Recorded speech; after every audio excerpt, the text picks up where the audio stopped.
기독교는 다른 종교와 달리 여러 가지 특징이 있지만 아마 그 가운데 가장 대표적인 특징을 이야기한다고 한다면 오늘 부활의 놀라운 은혜와 소망과 생명과 기쁨을 주신 이 부활의 사건일 것입니다. 다른 종교가 아무리 기독교를 모방한다 할지라도 이 한 가지만은 결코 모방할 수 없죠. 그것은 기독교가 부활의 종교라는 사실 때문입니다. 인도에서 선교의 사역을 감당하고 있었던 스탠리 존스 선교사가 노방 전도를 하고 있었는데 하루는 이슬람 성도가 와서 이렇게 외칩니다. 우리는 당신네 기독교인들이 가지지 못한 것 한 가지를 가졌어. 그러자 존스 선교사가 그것이 뭐냐고 묻자 그는 이렇게 이야기합니다. 우리는 메디나에 가면 마호멧의 시체가 있는 관이 있어서 정말 마호멧이 역사의 인물이라는 사실을 증거하고 있어. 그러나 당신네 기독교는 예루살렘에 가면 빈 무덤밖에 볼 수 없지 않소 라고 이야기하죠. 이때 스탠리 존스 목사님은 이렇게 이야기합니다. 그렇습니다. 당신의 말이 사실입니다. 그것이 바로 기독교와 다른 종교가 다른 점입니다. 우리 주님은 부활하셨습니다. 당신들은 죽은 교주를 믿고 있지만 우리는 다시 살아나신 주님을 믿습니다. 그렇습니다. 주님은 죽음의 권세를 이기시고 다시 살아 부활하셔서 하늘 보좌 우편에 승천하시고 앉아 계시고 다시 이 땅에 오셔서 영광 가운데 우리를 맞이하실 줄 믿습니다. 오늘 이 아침 우리는 본문의 말씀 가운데서 부활의 소식을 가장 먼저 접했던 여인들의 행적을 살펴보면서 그 여인들이 어떠한 놀라운 간절함을 가졌으며 그 간절함의 결과가 어떠한 것인가를 같이 한번 살펴보며 또 함께 부활의 은혜를 나누고자 합니다.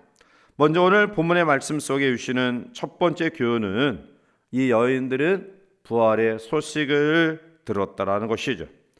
예수님의 죽음은 매우 안타까운 일입니다. 주님은 아무런 죄도 없이 체포당하여 고문당하셨고요. 그리고 골고다 언덕에 그 고통스러운 길을 걸어가셨고, 그리고 마지막 머리에 가시면류관과 양 손목과 발목에 대못에 박히시며 그리고 옆구리에 창에 찔리는 고통 가운데 운명하시죠. 자, 이때에 하늘이 어두워지고 땅이 진동합니다. 이것은 아마 어쩔 수 없이 인류의 죄를 위해 주께서 속죄의 십자가를 지셔 죽음의 아픔을 경험하셨지만 그러나 아들을 잃는 아버지 하나님의 안타까운 마음일 것입니다. 이러한 상황 가운데에 십자가를 바라보는 사람들이 있었습니다. 그 가운데 가장 가까이 있었던 여인들이 바로 오늘 본문에 나타나는 사람들이죠. 그리고 그들은 안타까운 마음을 가지고 이제 부활로 첫날 새벽 미명에 주님이 묻히신 이 무덤에 달려오십니다. 오늘 1절 말씀 가운데 오면 안식 후 첫날 새벽에 이 여자들이 그 준비한 향품을 가지고 무덤에 가서 라고 이야기하는데요. 바클레이 박사는 유대인들의 이 장례 풍습을 이야기하고 있는데요. 그들은 시체를 무덤에 누이고 사흘 후에 찾아가서 다시 한번 향품을 발라 드렸다고 합니다. 자, 그런데 안식일에는 움직일 수도 없고 사람이 물건을 들고 이동할 수 없기에 그들은 기다렸다가 안식 후 첫날, 즉 주일이 되자 아침 일찍이 여인들이 길을 나섰던 것이죠. 사랑하는 성도 여러분들, 오늘 이 여인들은 주님을 사모하는 마음으로 향품을 다시금 바르기 위해 무덤을 찾아 나셨는데요. 그런데 놀라운 은혜를 경험하게 됩니다. 그것은 부활의 놀라운 소식을 제일 첫 번째로 듣는 축복의 사람들로 세워졌다라는 거죠. 우리가 하나님 앞에 어떠한 노력을 바쳐서 또 시간을 바쳐서 정성을 들여서 새벽을 깨워서 드린다고 생각하지만, 그러나 주님은 새벽을 깨워 하나님께 드리는 주의 백성들에게 더 놀라운 것들로 준비하셔서 우리에게 축복하심을 믿습니다. 이와 같이 새벽은 축복이며 하나님의 영광입니다. 그뿐만이 아니죠. 2절 넘어가서 보면 돌이 무덤에서 굴려 옮겨진 것을 보고라고 말씀합니다. 즉 향품을 가지고 달려갔던 여인들의 마음속에는 커다란 돌문이 이제 닫힌 예수님의 무덤을 우리가 어떻게 열 것인가, 그것을 어떻게 열고 예수님에게 향품을 바를까, 이런 염려의 마음이 있었는데요. 놀랍게도 이 여인들은 열린 문의 은혜를 경험하게 됩니다. 오늘 우리가 이 땅을 살아가면서 닫힌 문과 같은 여러 가지 문제들을 안고 있습니다. 사업의 문이 닫혀 있기도 하고요. 자녀의 문제들이 잘 풀리지 않아 닫혀 있는 아픔을 경험하기도 합니다. 그 외에 건강에 닫혀 있는 문제, 또 우리가 염려하고 걱정할 수밖에 없는 여인들이 걱정했던 것처럼 닫힌 문에 대한 걱정과 조바심이 우리 가운데 있습니다. 그런데 여인들의 걱정과는 달리 예수님이 묻힌 그 무덤의 문이 열려 있듯이 새벽을 깨어 하나님 앞에 간절함을 소원하는 하나님의 백성들에게는 우리가 염려하며 걱정하는 이러한 여러 종류의 닫힌 문들이 열려지는 놀라운 역사가 우리 가운데 나타날 줄 믿습니다. 이 아침도 새벽을 깨어 부활의 이 영광을 송축하는 저 여러분들 삶 속에 여전히 우리의 마음 가운데 생각 속에 드려져 있는 모든 닫힌 것들이 열려지는 역사가 우리 가운데 있기를 원합니다. 그리고 더 나아가 5절과 6절에 이제 여자들이 두려워 얼굴을 땅에 대니 두 사람이 이르되 어찌하여 살아있는 자를 죽은 자 가운데서 찾느냐, 여기 계시지 않고 살아나셨느니라. 갈릴리에 계실 때 너희에게 어떻게 말씀하셨는지를 기억하라. 아멘. 여자들은 예수님의 묻힌 시신을 보기를 원했지만, 그러나 그들은 기쁘게도 가장 귀한 생명의 소식, 부활의 메시지를 인류 역사상 가장 처음 듣는 놀라운 축복의 은혜를 경험합니다. 에베소서 3장 20절에 우리 가운데서 역사하시는 능력대로 우리가 구하거나 생각하는 모든 것에 더 넘치도록 능히 하실 이에게. 아멘. 그렇습니다. 새벽을 깨어 무덤을 찾았던 여인들은 그들이 무덤을 위해 달려갔던 그 정성과 마음보다 생각 외에 더 넘치는 놀라운 은혜를 경험했던 것처럼 오늘 이 아침 새벽을 깨어 하나님 앞에 예배하는 우리 모든 성도들에게 우리의 생각과 상상을 초월하는 놀라운 역사와 은혜와 충만한 하나님의 기쁨과 소망이 가득하기를 주님의 이름으로 기원합니다. 두 번째로 새벽을 깨어 예수님의 무덤을 찾아왔던 여인들이 경험했던 놀라운 축복은 부활의 말씀을 깨달았다라는 것입니다. 저리 본문 6절과 7절 말씀을 우리 함께 읽어보시겠습니다. 여기 계시지 않고 살아나셨느니라. 갈릴리에 계실 때에 너에게 어떻게 말씀하셨는지를 기억하라. 이르시기를 인자가 못 박히고 제3일에 다시 살아나야 하리라 하셨느니라. 아멘. 여자들이 부활의 소식을 듣고 난 이후에 그들은 예수님의 말씀이 기억났습니다.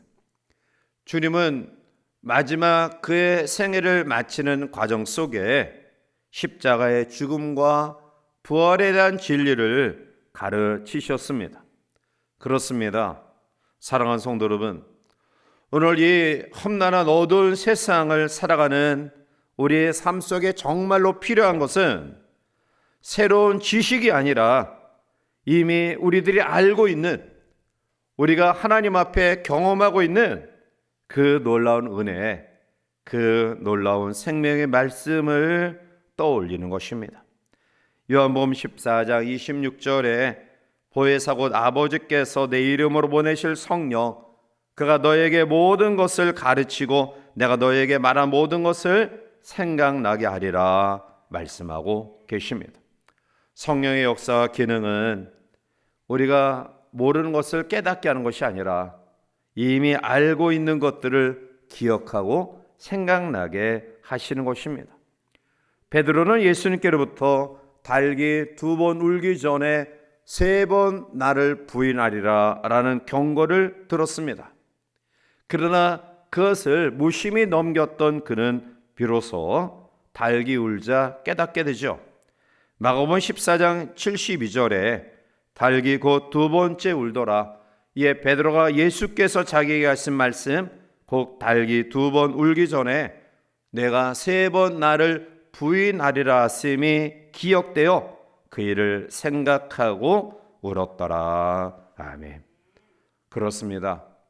우리가 살아가면서 정말 은혜가 되는 것은 하나님의 말씀을 기억하는 것입니다.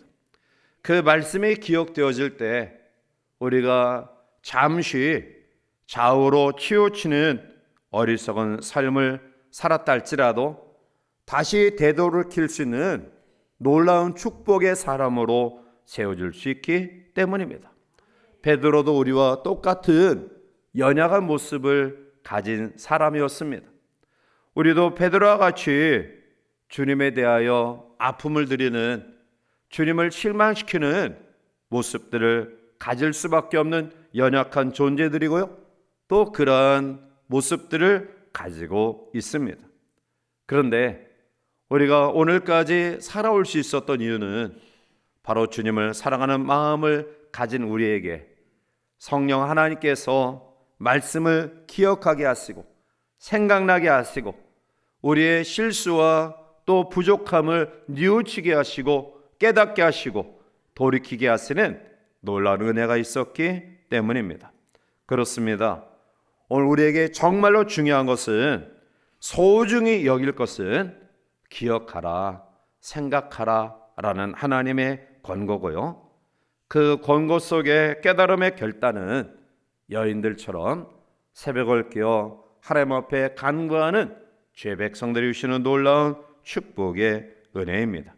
마태복음 20장 18절과 19절에 보라, 우리가 예루살렘으로 올라가노니 인자가 대제사장들과 서기관들에게 넘겨짐에 그들이 죽이기로 결의하고 이방인들에게 넘겨주어 그를 조롱하며 채찍질하며 십자가에 못 박게 할 것이나 제3일에 살아나리라.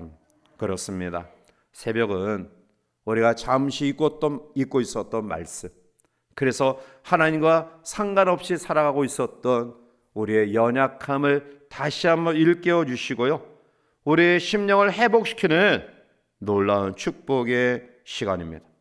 말씀이 얼마나 역동적으로 우리 가운데 살아있느냐에 따라 우리 신앙의 품격이 결정되어집니다.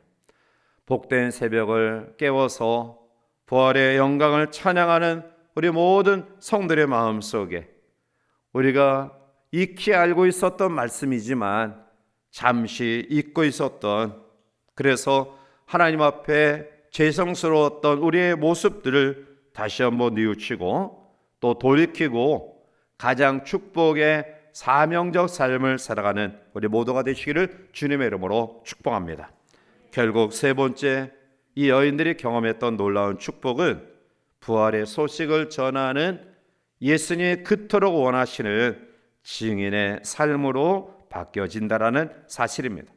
본문 10절 말씀 가운데 오면 이 여자들은 막달라 마리아와 요한나와 야고보의 모친 마리아라, 또 그들과 함께한 다른 여자들도 이것을 사도들에게 알리니라 라고 말씀하죠. 여인들의 이름까지 언급한 것을 보면 이것이 분명한 사실이라는 사실을 증가하고 있는 것이죠. 일반적으로 우리들도 어떠한 사실을 확인할 때 반드시 그것을 증명하기 위해 이름을 언급하기 때문입니다. 결국 부활의 주님을 처음 만나고 놀라운 축복의 은혜를 경험했던 이 여인들은 주님을 가깝게 따랐던 그 어떠한 사람보다도 가장 먼저 예수님의 부활의 소식을 증거하고 나누는 증인의 놀라운 축복의 은혜를 경험합니다. 이제 2025년 부활의 새벽을 깨어 이곳에 나와 하나님께 예배하는 사랑하는 성도 여러분, 이제 우리는 어떠한 삶을 살아가야 마땅할까요? 오늘 이 여인들처럼 부활을 전하는 증인의 삶을 살아가야 될 줄 믿습니다.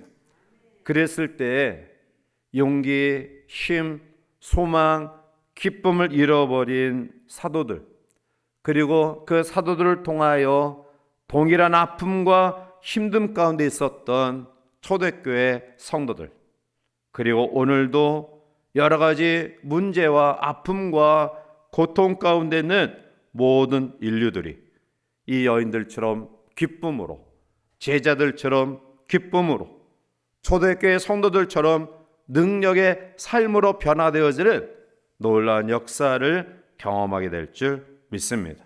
긴 겨울이 지나고 아름답고 싱싱한 꽃들이 피어나는 이 봄 생명의 계절, 오늘 여인들처럼 우리가 하나님 앞에 드리는 정성보다 상상할 수 없는 놀라운 축복의 은혜를 경험했던 여인들처럼 오늘 이 아침 이러한 놀라운 은혜가 새벽을 깨워 하나님께 예배하는 저 여러분들에게 충만하기를 원하고요, 이제 새로운 기쁨과 소망과 능력을 경험한 우리 모두가 이 어두운 세상, 절망스러운 세상, 고통 가운데는 이 세상에 나가 이 부활의 기쁨과 은혜를 함께 나누며 증가하는 부활의 산 증인들이 되시기를 주님의 이름으로 간절히 축복해 드리면서 새벽을 깨어 하나님께 예배하는 우리 모든 성도들에게 다시금 하나님의 한량없는 은혜가 넘쳐나기를 주님의 이름으로 간절히 축복해 드립니다.